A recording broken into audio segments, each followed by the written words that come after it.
উমায়ের একজন 4 মাসের নবজাতক শিশু। সবেমাত্র একটু একটু করে বাবা মা বলে ডাকা শিখেছিল। একদিন 31st নাইটে বাজি ও আতশবাজির শব্দে ভয়ে কেঁপে উঠে ছেলেটা। কিছুক্ষণ পর সে আর কোনো সারা শব্দ আসে না। তা দেখে তার মা বাবা প্রচুর পরিমাণে ভয় পেয়ে যায়। পরের দিন সকালে তাকে ডাক্তারের কাছে নিয়ে যাওয়া হয়। ডাক্তার জানায় ভয়ের কারণে তার হার্ট ফেলিয়ার হয়েছে।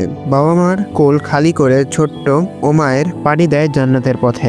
4 মাস বয়সী শিশু উমায়েরের কথা মনে আছে নিশ্চয়ই। সবে বাবা বলতে শিখেছিল শিশুটি। জীবনের শেষ রাতে বাচ্চাটি কেঁপে কেঁপে উঠছিল আতশবাজির শব্দে। পরের দিনই মারা যায় উমায়ের। এটি 2022 সালের ঘটনা। জানেন তার হার্ট ফেল কেন হয়েছিল?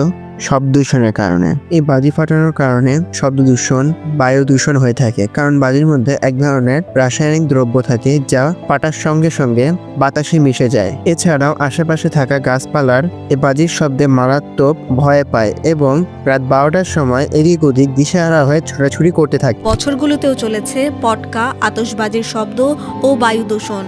2024 সালে আতশবাজির উচ্চ শব্দে শতাধিক পাখির মৃত্যুর খবর পাওয়া যায়।